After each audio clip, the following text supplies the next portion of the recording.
परमात्मा ने आकर ये ज्ञान दिया है और यथार्थ ज्ञान को भगवान ही बता सकते हैं, जीव तो अटकल लगाया करते हैं। आप देखिएगा पवित्र चारों वेदों और श्रीमद् भगवद गीता के अंदर जो ज्ञान है वो गॉड गिवन है, और परमेश्वर कबीर जी की वाणी वो गॉड गिवन है, स्वयं परमेश्वर ने आके बोली है।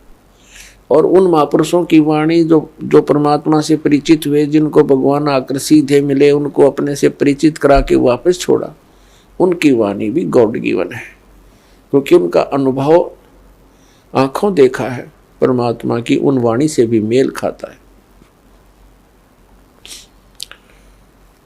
तो इस प्रकार जो 18 पुराण हैं उनको देखिएगा, वो जीव की सोच है। इन ब्रह्मा विष्णु महेश और अन्य ऋषि महर्षियों का अपना ज्ञान अनुभव है, वो वेदों से बहुत कम मेल खाता है। तो इस प्रकार हमने अन्य के अनुभव को अपने भक्ति मार्ग में सहयोग में नहीं लेना है, आधार नहीं मानना है। इस ज्ञान को सुनने के लिए, ज्ञान को समझने के लिए 18 पुराण हमारे लिए एक विशेष सहयोगी हैं, लेकिन भक्ति की विधि के लिए इनका सहयोग हमने बिल्कुल नहीं लेना। और उसमें जो भी भक्ति क्रियाएं बता रखी हैं वो वेदों से नहीं मिलती हैं तो नहीं लेना, उनका पालन नहीं करना हमने, तभी हम सफल होंगे। तो क्या बताते हैं, ये मनुष्य जीवन जब तक आपके पास है तो आप इससे ये लाभ उठा सकते हो। क्या बताया है कि लोहे जैसा ताव जात है ये काया दे सराही, और 3 लोक और भवन चतुर्दश सब जग सौदे आही।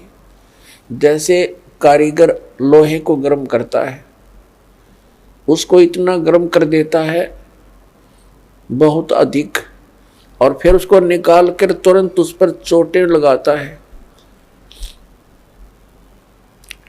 गरम गरम लोहे पर चोट लगा करके वो जो वस्तु बनाना चाहता है बना सकता है। लोहे के जरा से भी ठंडा होने के उपरांत उसके ऊपर चाहे पूरे गणना झाड़ ले, चाहे घन मार ले, उसका कोई लाभ नहीं होगा। वो टेढ़ा मेढ़ा बन जाएगा, वो वस्तु नहीं बनेगी जिसके लिए प्रयत्न किया गया था।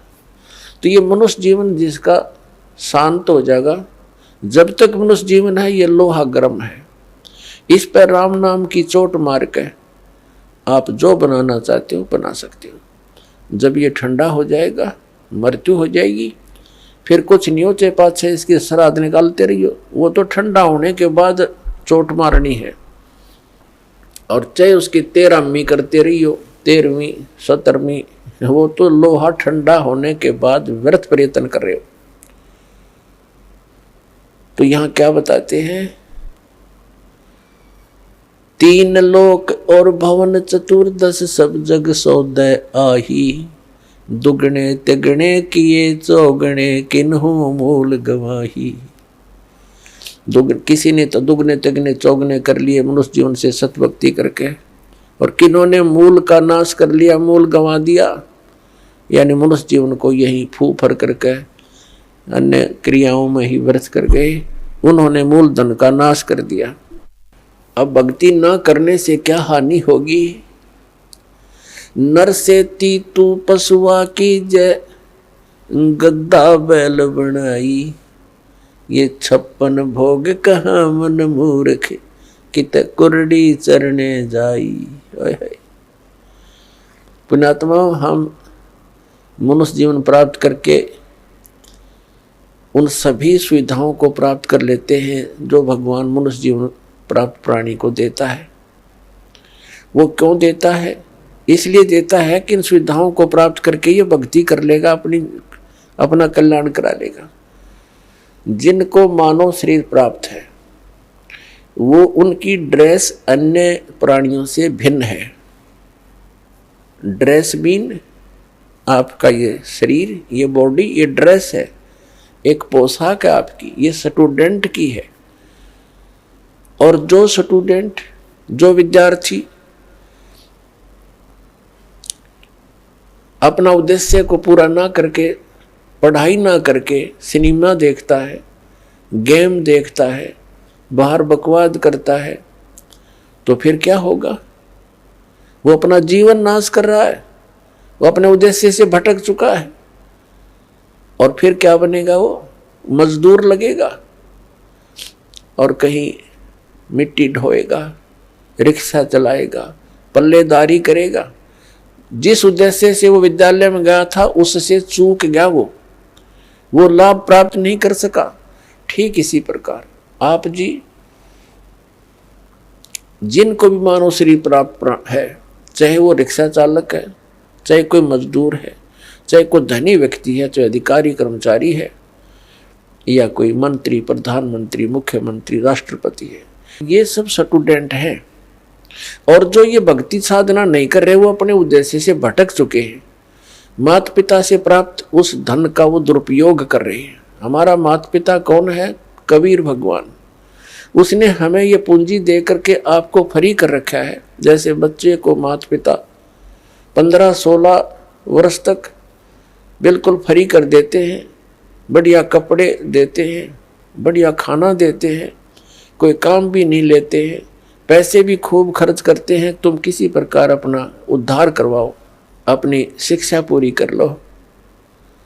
तो पुण्यात्माओं, परमात्मा ने आपको वो धन देकर यहाँ एक विशेष ड्रेस पर रखी है। इसमें विशेष सुविधाएं हैं जिससे आप भक्ति कर सकते हो। बच्चे को इसलिए सुविधा दी जाती है, विद्यार्थी को, कि उन इन सुविधाओं को प्राप्त करके ही वो अपनी भक्ति, वो पढ़ाई कर सकता है, तभी सफल हो सकता है। तो आप जी को परमात्मा ने ऐसी सुविधाएं दी हैं खाने के लिए, सुंदर अन्न, फल, आहार, काजू किस्म, सेब, संतरे, दूध, दही और सद्बुद्धि दे रखी। मकान झोपड़ी गालो, प्राकृतिक आपदाओं से बचने के लिए भूख लगे जब भोजन खा लो, प्यास लगे जब जल पी लो, सब उपलब्ध है। उसके साधन बता दिए, जल ऐसे मिलता है। और फिर करना क्या था? बस बच्चे पैदा करो, इनको ब्याहो, इनको बस पाल पोस दो, फिर मर जाओ। क्या यही काम था इसका? ये तो पशु पक्षी भी कर रहे हैं। इसके साथ साथ एक अनिवार्य कार्य था जिसका हमें पता चलकर भी हम इस पर नहीं चल सके, क्योंकि संत साधु जन जितने हैं वो बताते हैं, समझाते भी हैं, लेकिन उनके वचन में शक्ति नहीं, उनके पास वो पावर नहीं, उनके पास वो भक्ति मंत्र नहीं जिसे प्राप्त करके प्राणी फिर आगे इस मार्ग को आगे चल सके। जिस कारण से अब मानो नास्तिकता की ओर बढ़ रहा है। तो मनुष्य जीवन आपको प्राप्त हुआ, इसकी उपलब्धि ना करने से, भक्ति ना करने से फिर क्या होगा? नर से तीतू पशुआ की जय गद्दा बैल बनाई, ये 56 भोग कहा मन बोरे, कहीं कुरडी चरने जाई। पुण्यात्माओं, जब तक हम सत्संग नहीं सुनते तब तक हमारे ऊपर इस काल के माया व रूपी भांग का घना नशा होता है। कबीर साहब कहते हैं, कबीर ये माया अटपटी, सब गट आन अड़ी, और किस किस ने समझाऊं या कुएं भांग पड़ी। जिस संसार में हम रह रहे हैं, यहाँ प्रत्येक व्यक्ति के एक ही विचार हैं और एक जैसे ही उसकी गाइडलाइन होती है अपने बच्चों को, कि भाई अपना बच्चे को शिक्षा के लिए भेजते हैं तो भी उद्देश्य यही बताते हैं कि तेरा रोजगार ठीक हो जाएगा। यानी जो भी ट्रेनिंग हमें मिलती है, रोजी रोटी और कपड़ा और कोठी, इनके बनाने की ही मिलती है। तो उस समाज में रह कर के आप अपना उद्देश्य भूल चुके हो। सत्संग में आने से कुछ समय आपको भगवान देता है, निश्चिंत होकर सत्संग सुनते हो और बहन भाइयों से मिलते हो, उनसे भी आपको फिर धीरे धीरे ये ज्ञान सुनने को मिलता है, तो आपकी रुचि बन जाती है। तो परमात्मा क्या बताते हैं कि आप मनुष्य जीवन प्राप्त हो, आपको कितनी सुविधा प्राप्त है। जब भूख लगती है खाना खा लेते हो, प्यास लगती है पानी पी लेते हो, गर्मी सर्दी से बचने के लिए मकान बना लिए। ये वैसे मकानों की आवश्यकता हमने इतनी चाहिए थी कि आवश्यकता से अधिक ना बनाए इनको, ये हमारा भक्ति बाधक है। जो भक्ति करना चाहते हैं, मोक्ष कराना चाहते हैं, तो उनको इन सब नियमों को फॉलो करना पड़ेगा जो बताए जाते हैं, क्योंकि वो भक्ति में बाधक है। और जो भक्ति बाधक है आप उनको भी साथ लेकर चल रहे हो, तो आप ऐसा कर रहे हो जैसे किसी पशु के गल में लठ बांध दिया करते सा मोटा रस्से में गाल के। अब वो चल नहीं सकता उस स्पीड से जैसे उसे चलना चाहिए, चल गट्टिया पर लग गए। तो आप जी इन मर्यादाओं को पालन ना करके और भक्ति रूपी मार्ग पर चलने की चेष्टा करोगे, आप नहीं सफल हो सकते। तो इसलिए हमने ज्ञान के आधार से इन बुराइयों को, इन कुरीतियों को और सांसारिक परंपराओं को भी त्यागना पड़ेगा, तब हम इसमें सफल होंगे। फिर अपनी बड़ी स्पीड से चलेंगे। जैसे मकान बना लिया, ठीक है, आजकल परमात्मा ने दया कर रखी है, बढ़िया सुविधा आपको प्राप्त है, मकान बना लो, जैसा आवश्यक हो उतना ही, केवल उसी के लिए कि बढ़िया कोठी बनाऊं, लोगों का प्रशंसक बन जाऊं, ये हमारी अपनी सोच होती है, अध्यात्म मार्ग नहीं है। तो मकान बनाओ जितना आवश्यक हो और जितनी आपकी जेब अलाउड करती हो, आवश्यकता से अधिक खर्च मत करो। हमारे पूर्वज आपने देखे होंगे, हमने तो खूब याद है, झोंपड़ियों में टाइम पास करके कई कई पीढ़ी, उनका तो इतना काम है, एक चारपाई डालनी आपने, चाहे 10 कमरों का मकान है आपका, एक कमरे में एक कोने में 3.5 बाई 7 फुट की जगह चाहिए आपने। घुड़ने तो घुड़िया तो मोकली है। कबीर साहब तक कहते हैं घर तो 3.5 हाथ और गढ़ा तो 4.25 है। कहे कबीर अधिका कहे उसको नहीं विचार। ये मनुष्य की जो शरीर है 3.5 हाथ का होता है।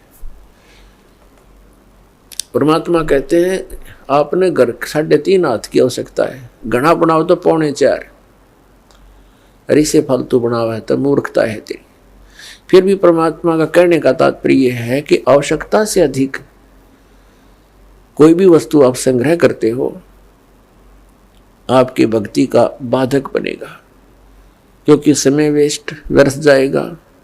कोठी बना ली, 1-2 लाख अपने पास से लगा लिए, 3 लाख कर्जा कर लिया। अब जब तो कर्जा ले लिया, ऋण ले लिया, पता नहीं चला, 1 महीने के बाद मांगने वाला आने लग जाएंगे। चैन गई, रात न नींद आवा नहीं, और भक्ति का भी नाश। वह को ठीक है काम आई आपके। तो इस प्रकार हमने भक्ति मार्ग में जो बाधाएं हैं उनको त्यागना पड़ेगा। आप सुन रहे थे जगत गुरु तत्वदर्शी संत रामपाल जी महाराज जी के मंगल प्रवचन। अधिक जानकारी के लिए विजिट कीजिए हमारी वेबसाइट www.jagatgururampalji.org। संत रामपाल जी महाराज जी के शुभ आशीर्वाद से पूरे विश्व भर में 500 से भी ज्यादा नाम दीक्षा केंद्र हैं, जिन पर संत रामपाल जी महाराज जी द्वारा ऑनलाइन निःशुल्क नाम दीक्षा दी जा रही है। अपने नजदीकी नाम दीक्षा केंद्र का पता करने के लिए संपर्क करें 8222880541।